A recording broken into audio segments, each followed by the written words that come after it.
હવામાન વિભાગની આગાહી વચ્ચે દક્ષિણ ગુજરાતમાં મેઘરાજાએ જોરદાર જમાવટ કરી છે। લાંબા વિરામ બાદ દક્ષિણ ગુજરાતના ભાગો સુરતથી લઈ વલસાડ સુધીમાં મેઘમહેર થઈ। સુરતના માંગરોળ અને કામરેજ તાલુકામાં વરસાદ વરસ્યો। કામરેજના ધોરણ પારડી, ઘલા સહિતના ગામોમાં વરસાદ ખાબક્યો તો નવસારીમાં ધોધમાર વરસાદ વરસ્યો। ગણદેવી અને ચીખલી તાલુકામાં ભારે પવન સાથે વરસાદ નોંધાયો। ભરૂચના અંકલેશ્વરમાં લાંબા સમયના વિરામ બાદ વરસાદનું આગમન થયું। વાપી, સેલવાસ સહિતના વિસ્તારોમાં ધોધમાર વરસાદ વરસ્યો। તો દક્ષિણ ગુજરાતના જે આ 4 જિલ્લાઓ છે ત્યાં વરસાદી વાતાવરણ ફરી એક વખત જોવા મળી રહ્યું છે। લાંબો વિરામ લીધો મેઘરાજાએ, પરંતુ હવે ધોધમાર વરસાદના કારણે નદી નાળાઓ ફરી એક વખત તીવ્ર ગતિએ વહી રહ્યા છે। લાંબા વિરામ બાદ રાજ્યના અનેક ભાગમાં મેઘરાજાએ ધમાકેદાર બેટિંગ કરી। ભાવનગર શહેર સહિત ગ્રામ્ય વિસ્તારોમાં પણ વરસાદી માહોલ જામ્યો છે। તો આ તરફ કેટલાક દિવસના વિરામ બાદ મેઘરાજાએ ફરી પધરામણી કરતા ગોહિલવાડના ખેડૂતો રાજી થયા। કચ્છના રાપર શહેરમાં મેઘરાજાએ ધડબડાટી બોલાવી દીધી। કલ્યાણપર, સલારી, ગેડી, ફતેહગઢ સહિતના વિસ્તારોમાં જોરદાર વરસાદી ઝાપટા નોંધાયા। બીજી તરફ અમરેલીના રાજુલા, ડોડિયા, બાલાપરમાં સારો વરસાદ ખાબક્યો હતો। તો આ તરફ છોટાઉદેપુર, મહીસાગર અને ગીર સોમનાથમાં મેઘરાજાએ જમાવટ બોલાવી છે। બોડેલી સહિત આસપાસના વિસ્તારોમાં ધોધમાર વરસાદ ખાબક્યો હતો। જૂની બોડેલી, અલીપુરા, ઢોકલિયા, ચાચક, મોડાસર સહિતના વિસ્તારોમાં વરસાદ નોંધાયો હતો। લાંબા ગાળા બાદ વરસાદી માહોલ થતા ગરમીથી લોકોને રાહત મળી। તાલાલા ગીરના માધુપુર અને ધાવા ગીરમાં વરસાદી ઝાપટા જોવા મળ્યા। બીજી તરફ મહીસાગર જિલ્લામાં લાંબા વિરામ બાદ વરસાદી માહોલ સર્જાયો। લુણાવાડા શહેર સહિત આસપાસના ગ્રામ્ય વિસ્તારમાં વરસાદ ખાબક્યો હતો। છોટાઉદેપુર, ગીર સોમનાથ અને મહીસાગરની તસવીરો આપ જોઈ રહ્યા છો। મેઘરાજાની ધમાકેદાર બેટિંગ જોવા મળી રહી છે। લાંબા વિરામ બાદ ફરી એક વખત મેઘરાજા આવ્યા છે અને સતત વરસાદના કારણે જ રોડ રસ્તા પણ ભીંજાયા છે। ઘણા એવા વિસ્તારોમાં પાણી ભરાવાની સમસ્યા પણ જોવા મળી, જો કે ખેડૂતોમાં ખુશીની લહેર વ્યાપી છે।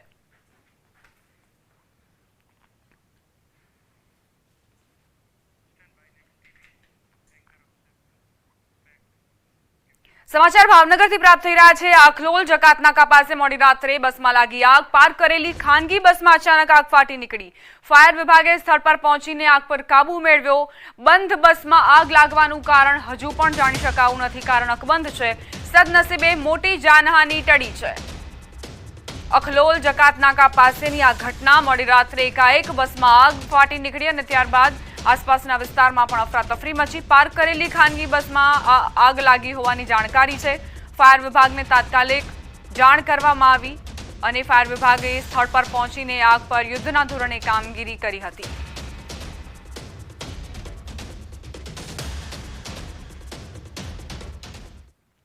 સિક્કિમથી સમાચાર। સિક્કિમમાં ભયાનક ભૂસ્ખલનની ઘટના। પત્તાની જેમ ધરાશાયી થયું પાવર સ્ટેશન।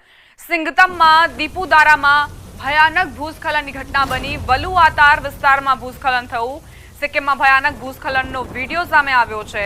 ભૂસ્ખલનના કારણે national hydro electric power corporation NHPC Teesta stage 5 ડેમનું પાવર સ્ટેશન ધરાશાયી થયું। છેલ્લા કેટલાક અઠવાડિયામાં વારંવાર નાના ભૂસ્ખલનના કારણે 510 મેગાવોટ પાવર સ્ટેશન ભૂસ્ખલનના જોખમમાં હતું।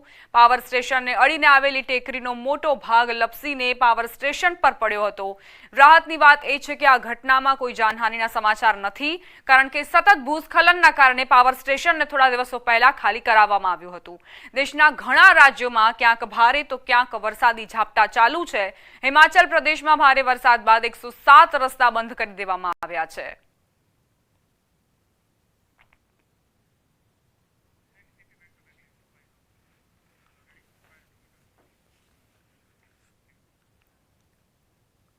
વાત હવે કરીએ ઉત્તરાખંડની। ઉત્તરાખંડના પિથૌરાગઢમાં ભૂસ્ખલનના ભયાવહ દ્રશ્યો સામે આવ્યા। થલ મુનસિયારી રોડ પર ફરીવાર ભૂસ્ખલન થતા રસ્તો બ્લોક થયો।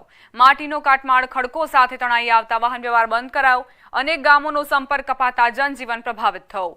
બે અલગ અલગ તસવીરો આપ જોઈ રહ્યા છો। એક તરફ સિક્કિમમાં પાવર સ્ટેશન કઈ રીતે પત્તાની જેમ ધરાશાયી થતું જોવા મળી રહ્યું છે, જો કે સદનસીબે ત્યારે કોઈ ત્યાં હાજર નહોતું।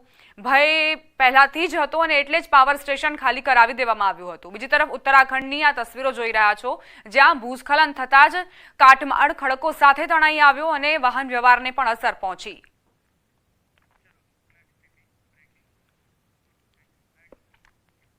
આજથી ગુજરાત વિધાનસભાના ચોમાસુ સત્રની શરૂઆત થઈ રહી છે, જેમાં સરકાર 5 વિધેયકો લાવશે। આ 3 દિવસના સત્રમાં સરકાર 5 મહત્વપૂર્ણ વિધેયકો વિધાનસભા ગૃહમાં રજૂ કરવા માટે તૈયાર છે। આ વિધેયકોને છેલ્લા કેબિનેટ બેઠકમાં મંજૂરી આપી દેવામાં આવી છે અને તે દરમિયાન સંભવિત કાનૂની ફેરફારો પર ચર્ચા થશે। આ 5 વિધેયકોમાં કેટલાક મહત્વના કાયદાકીય સુધારાઓનો સમાવેશ થયો છે। ગૃહ વિભાગ દ્વારા ભ્રષ્ટાચાર સામેની લડતને વધુ મજબૂત બનાવવા માટે ભ્રષ્ટાચારીઓની મિલકત જપ્ત કરવાની તજવીજ કરવાનું બિલ રજૂ કરશે। આ સિવાય કાળા જાદુને રોકવા માટે કાયદો લાવવો અને દારૂ અને ડ્રગ્સના કેસમાં પકડાયેલા વાહનોની હરાજી અંગેના કાયદા રજૂ કરાશે। મહેસૂલ વિભાગ પણ બિનખેતી માટેના પુરાવાની માન્યતાને લગતા કાયદાકીય સુધારા સાથે એક વિધેયક રજૂ કરશે। આ ઉપરાંત કેન્દ્ર સરકારે સંસદમાં ફોજદારી ન્યાય સંહિતા વિધેયક ગત વર્ષે પસાર કરાવ્યું હતું। તે અનુસંધાનમાં ગુજરાત સરકાર આ સત્રમાં અનુકૂળ સુધારા સાથે રજૂ કરશે। તો આજથી ચોમાસુ સત્રની શરૂઆત થવા જઈ રહી છે। 3 દિવસનું ટૂંકું આ સત્ર બોલાવવામાં આવ્યું છે અને તેમાં મહત્વના જે વિધેયકો છે, બિલ છે, તે રજૂ કરવામાં આવશે। સરકારે તૈયારી કરી લીધી છે, કેબિનેટની પણ મંજૂરી આ વિધેયકોને મળી ચૂકી છે અને હવે ચર્ચા માટે આ 5 વિધેયક લાવવામાં આવશે। દારૂ ડ્રગ્સના કેસમાં પકડાયેલા વાહનોની હરાજીમાં સુધારો, બિનખેતી માટેના પુરાવાની માન્યતાને લગતો કાયદો, ફોજદારી ન્યાય સંહિતા વિધેયક અનુકૂળ સુધારા સાથે રજૂ કરવામાં આવશે। ભ્રષ્ટાચારીઓની મિલકત જપ્ત કરવાનું બિલ પણ રજૂ કરવામાં આવશે। તો ઘણા એવા મહત્વના મુદ્દાઓ જે છે જેને લઈને માંગ કરવામાં આવી રહી હતી કે કાયદાઓ લાવવા જોઈએ, કડક કાયદા હોવા જોઈએ, જેથી જે આરોપીઓ છે તેમને પણ એક સંદેશ જાય અને ગુનાખોરી અટકે। તે જ પ્રયાસના ભાગરૂપે સરકાર 5 મહત્વપૂર્ણ બિલ રજૂ કરવા જઈ રહી છે। ભ્રષ્ટાચારીઓની મિલકત જપ્ત કરવાનું બિલ અને કાળા જાદુને રોકવા માટે પણ કાયદો લાવવો, તેનો જ એક ભાગ। સંવાદદાતા ગીતા જોડાઈ ગયા છે વધુ જાણકારી સાથે। ગીતા, ચોમાસુ સત્રની શરૂઆત થવા જઈ રહી છે, કેવા પ્રકારના જે બિલ છે તે રજૂ કરવામાં આવશે? જી, આજે બપોરે 12 વાગે વિધાનસભા સત્રનો પહેલો દિવસ જે છે તે શરૂ થશે। સત્રના આરંભે પીએમ મોદીને અભિનંદન આપતા પ્રસ્તાવ પર 1.5 કલાકની ચર્ચા થશે। વિવાદ એ છે કે 1 કલાકની પ્રશ્નોત્તરીમાં માત્ર 5 જ સવાલોનો સ્વીકાર કરાયો છે, એટલે આજે વિધાનસભાના પહેલા દિવસે વિદેશમાં રહેતા શિક્ષકો મુદ્દે તડાપડી થાય તેવી એક સંભાવના જોવાઈ રહી છે। અને એક પેપર એ જોવા મળશે કે મોઢવાડિયાને સીજે ચાવડા, જે એક સમયે એટલે ગયા સત્ર સુધી કોંગ્રેસ તરફી બેસતા હતા, તેઓ હવે ગૃહમાં ભાજપના એમએલએ સાથે બેસે, ત્યારે નજારો જોવા જેવો છે। હાલ ભાજપના ધારાસભ્યોની અને કોંગ્રેસના ધારાસભ્યોની એક વિશેષ બેઠક શરૂ થઈ છે। એટલે આજે જે સત્ર શરૂ થવાનું છે તેની રણનીતિને લઈને વિધાનસભા સંકુલમાં એક બેઠક અલગ અલગ પક્ષની પોતપોતાની શરૂ કરવામાં આવી છે। જી, આભાર ગીતા જાણકારી આપવા માટે। સમાચારોમાં આગળ વધીએ। આગામી વિધાનસભાના સત્રમાં અંધશ્રદ્ધા વિરોધી કાયદો આવવાનો છે। આ નવા કાયદાને લઈને ગુજરાતભરમાં અંધશ્રદ્ધા વિરોધી મુહિમ ચાલી રહી છે, ત્યારે વિજ્ઞાન જાથાના ચેરમેને પણ આ નવા કાયદાને આવકાર્યો હતો। તેમણે કહ્યું કે વર્ષ દરમિયાન અંધશ્રદ્ધાના 500 જેટલા કિસ્સાઓ સામે આવે છે। આ નવા કાયદાથી ચોક્કસ અંધશ્રદ્ધા પર બ્રેક લાગશે।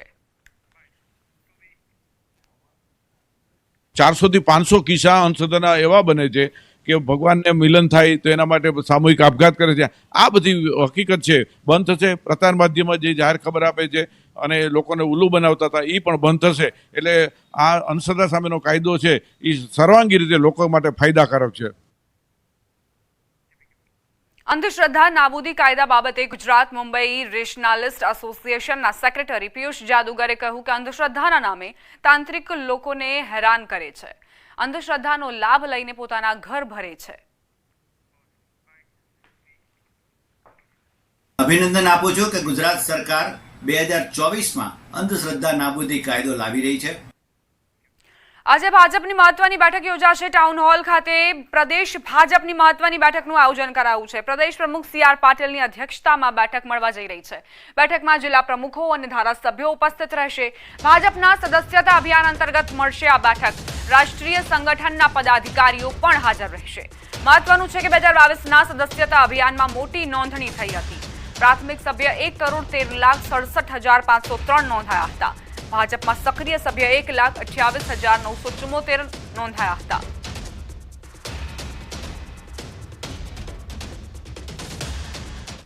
ગાંધીનગરમાં કૃષિમંત્રી રાઘવજી પટેલના હસ્તે સર્વગ્રાહી કૃષિ વ્યવસાય નીતિના 82 લાભાર્થીને 17 કરોડથી વધુની સહાય વિતરણ કરાઈ. મહાનુભાવોના હસ્તે લાભાર્થીઓને સહાય હુકમ પણ એનાયત કરવામાં આવ્યા. રાજ્ય સરકારે કૃષિ ક્ષેત્રના ઝડપી અને ટકાઉ વિકાસ માટે સર્વગ્રાહી કૃષિ વ્યવસાય નીતિ અમલમાં મૂકી છે. આ નીતિ હેઠળ કૃષિ ઉદ્યોગોને મૂડીરોકાણ તેમજ વ્યાજ સહાય જેવા જુદા જુદા ઘટકો માટે સહાય આપવામાં આવે છે.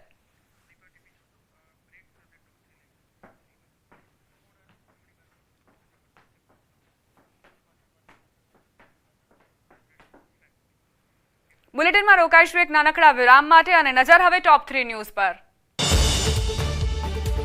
રાજ્યમાં 6 દિવસ વરસાદની હવામાન વિભાગની આગાહી. નર્મદા ડેમની જળ સપાટી 135.2 મીટર પર પહોંચી. પ્રધાનમંત્રી નરેન્દ્ર મોદી આજથી પોલેન્ડ યુક્રેનના પ્રવાસે.